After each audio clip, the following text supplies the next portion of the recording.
SSLC ಪರೀಕ್ಷಾ ಕೇಂದ್ರದಲ್ಲಿ ಪರೀಕ್ಷಾ ಕಾರ್ಯಗಳ ವೀಕ್ಷಣೆಗಾಗಿ ವೆಬ್ ಕಾಸ್ಟಿಂಗ್ ವ್ಯವಸ್ಥೆ.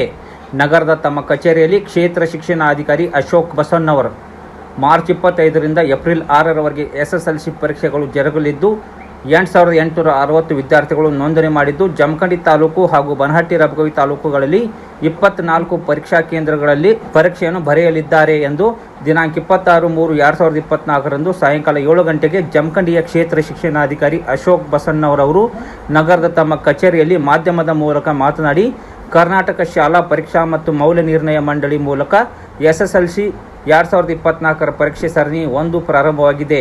ಪ್ರತಿಯೊಂದು ಪರೀಕ್ಷಾ ಕೇಂದ್ರದಲ್ಲಿ ಪ್ರತಿ ಕೊಠಡಿಗಳಿಗೆ ಸಿಸಿ ಕ್ಯಾಮೆರಾಗಳನ್ನು ಅಳವಡಿಸಲಾಗಿದೆ. ಪರೀಕ್ಷಾ ಕೇಂದ್ರದಲ್ಲಿ ಪರೀಕ್ಷಾ ಕಾರ್ಯಗಳ ವೀಕ್ಷಣೆಗಾಗಿ ವೆಬ್ ಕಾಸ್ಟಿಂಗ್ ವ್ಯವಸ್ಥೆ ಮಾಡಲಾಗಿದೆ. ಸಿಆರ್ಪಿಸಿ ಸೆಕ್ಷನ್ 144 ಕಲಂ ಅನ್ನು ಜಾರಿಗೊಳಿಸಿ ಜಮಖಂಡಿ ತಾಲೂಕಿನ ಪರೀಕ್ಷಾ ಕೇಂದ್ರಗಳ ಸುತ್ತು 200 ಮೀಟರ್ ಅಂತರದಲ್ಲಿನ ಜೆರಾಕ್ಸ್ ಅಂಗಡಿಗಳನ್ನು ಮುಚ್ಚಲು ಆದೇಶಿಸಿದೆ.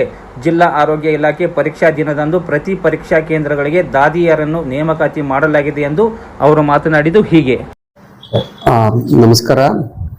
ಕರ್ನಾಟಕ ಶಾಲಾ ಪರೀಕ್ಷೆ ಮತ್ತು ಮೌಲ್ಯ ನಿರ್ಣಯ ಮಂಡಳಿ ಇವರ ವತಿಯಿಂದ ನಡೀತಕ್ಕಂಥ SSLC ಪರೀಕ್ಷೆ 2024ರ ಸರಣಿ 1 ಈಗಾಗಲೇ ಪರೀಕ್ಷೆ ಪ್ರಾರಂಭ ಆಗಿದೆ. ಈ ಒಂದು ಪರೀಕ್ಷೆಯಲ್ಲಿ ಜಮಖಂಡಿ ತಾಲೂಕಿನಲ್ಲಿ ಒಟ್ಟು 8860 ವಿದ್ಯಾರ್ಥಿಗಳು ನೋಂದಣಿ ಮಾಡಿಕೊಂಡಿದ್ದಾರೆ. ಆ ವಿದ್ಯಾರ್ಥಿಗಳ ಪೈಕಿ 4992 ಗಂಡು ಮಕ್ಕಳು, 4317 ಬಾಲಕಿಯರು, ಒಟ್ಟು 8609 ವಿದ್ಯಾರ್ಥಿಗಳು 25 ಮಾರ್ಚ್ 2024ರಂದು ನಡೆದಿರ್ತಕ್ಕಂಥ ಪರೀಕ್ಷೆಗೆ ಹಾಜರಾಗಿದ್ದಾರೆ. ಒಟ್ಟು ಜಮಖಂಡಿ ತಾಲೂಕಿನಲ್ಲಿ 67 ವಿದ್ಯಾರ್ಥಿಗಳು ಪ್ರಥಮ ಭಾಷೆಗೆ ಗೈರು ಉಳ್ಕೊಂಡಿರ್ತಕ್ಕಂಥದ್ದು ಕಂಡು ಬಂದಿದೆ.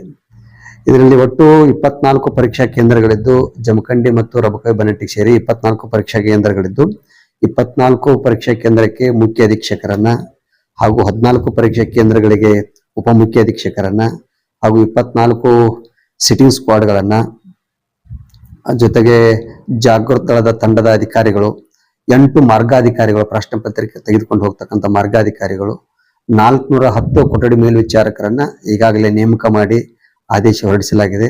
ಅವರೆಲ್ಲರೂ ಕೂಡ ಪ್ರಥಮ ಪರೀಕ್ಷೆಯನ್ನ ಬಹಳ ಯಶಸ್ವಿಯಾಗಿ ಪಾರದರ್ಶಕವಾಗಿ ನಕಲು ಮುಕ್ತ ಪರೀಕ್ಷೆಯನ್ನ ಮಾಡಿರುತ್ತಾರೆ. ಮತ್ತು ಇದರಲ್ಲಿ ಯಾವುದೇ ವಿದ್ಯಾರ್ಥಿಗಳು ಡಿಬಾರ್ ಆಗಲಿ ಇಂಥ ಯಾವ ಅಹಿತಕರ ಘಟನೆಗಳು ನಮ್ಮ ತಾಲೂಕಿನಲ್ಲಿ ಸಂಭವಿಸಿರುವುದಿಲ್ಲ. ಇನ್ನು ನಾಳೆ 27 ಮಾರ್ಚ್, ಅದೇ ರೀತಿ 30, 2 ಏಪ್ರಿಲ್, 4 ಏಪ್ರಿಲ್ ತಾರೀಕಿನಲ್ಲೂ ಕೂಡ ಪರೀಕ್ಷೆಗಳು ಮುಂದುವರಿತಾ ಇದ್ದಾವೆ. ಅದೇ ರೀತಿ ನಾವು 24 ಪರೀಕ್ಷಾ ಕೇಂದ್ರಗಳಲ್ಲಿ ಒಟ್ಟು 369 ಕೊಠಡಿಗಳನ್ನ ಹೊಂದಿರುತ್ತವೆ. ಪ್ರತಿಯೊಂದು ಕೊಠಡಿಯಲ್ಲಿ ಕೂಡ ನಾವು CCTV ಕ್ಯಾಮೆರಾವನ್ನ ಅಳವಡಿಸಲಾಗಿದೆ. ಆ CCTV ಕ್ಯಾಮೆರಾ ಅಳವಡಿಸಿರ್ತಕ್ಕಂಥದ್ದು ಮಾನ್ಯ ಸರ್ಕಾರದ ನಿರ್ದೇಶನದ ಮೇರೆಗೆ ವೆಬ್ ಕಾಸ್ಟಿಂಗ್ ವ್ಯವಸ್ಥೆಯನ್ನು ಕೂಡ ಮಾಡಲಾಗಿದೆ. ಅಂದ್ರೆ ಅಲ್ಲೇನು ಪರೀಕ್ಷಾ ಕೇಂದ್ರಗಳಲ್ಲಿ ಪರೀಕ್ಷೆ ಯಾವ ರೀತಿಯಾಗಿ ಅಚ್ಚುಕಟ್ಟದಿಂದ ನಡೀತಿದೆ ಮತ್ತು ಏನಾದರೂ ಅಹಿತಕರ ಘಟನೆಗಳು ನಡೆಯುವುದ್ರ ಬಗ್ಗೆ ಅಥವಾ ನಕಲು ನಡೆಯುತ್ತಿರೋ ಬಗ್ಗೆ ನಾವು ಜಿಲ್ಲಾ ಕೇಂದ್ರದಲ್ಲಿ ಮತ್ತು ತಾಲೂಕು ಕೇಂದ್ರದಲ್ಲಿ ಒಂದು ಕಡೆ ಕುತ್ಕೊಂಡು ವೆಬ್ ಕಾಸ್ಟಿಂಗ್ ವ್ಯವಸ್ಥೆಯನ್ನು ಮುಖಾಂತರ ನಾವು ಎಲ್ಲಾ ಪರೀಕ್ಷಾ ಕೇಂದ್ರಗಳ ಮಾಹಿತಿಯನ್ನ ಪಡೆದುಕೊಳ್ಳಬಹುದು ಮತ್ತು ನೋಡಬಹುದು. ಹೀಗಾಗಿ ಎಲ್ಲ 24 ಪರೀಕ್ಷಾ ಕೇಂದ್ರಗಳಲ್ಲಿ ವೆಬ್ ಕಾಸ್ಟಿಂಗ್ ವ್ಯವಸ್ಥೆಯನ್ನ ಮಾಡಲಾಗಿದೆ. ನಮ್ಮಲ್ಲಿ ಬಹಳ ಒಂದು ವ್ಯವಸ್ಥಿತವಾಗಿ ಮಕ್ಕಳಿಗೆ ಯಾವುದೇ ರೀತಿಯಾಗಿರ್ತಕ್ಕಂಥ ತೊಂದರೆ ಇಲ್ಲದೆ ಪರೀಕ್ಷೆಯನ್ನ ಎದುರಿಸ್ತಕ್ಕಂಥದ್ದು ಕಂಡು ಬಂದಿದೆ. ಮತ್ತು ಇದರಿಂದ ಸಾರ್ವಜನಿಕ ವಲಯದಲ್ಲಿ ಕೂಡ ಸಾಕಷ್ಟು ಪ್ರಶಂಸೆಯನ್ನು ಕೂಡ ಒಳಗಾಗಿದೆ ಅಂತ ನಾನು ಈ ಸಂದರ್ಭದಲ್ಲಿ ಹೇಳಿಕೆ ಇಚ್ಛಪಡ್ತಾ ಇದ್ದೀನಿ.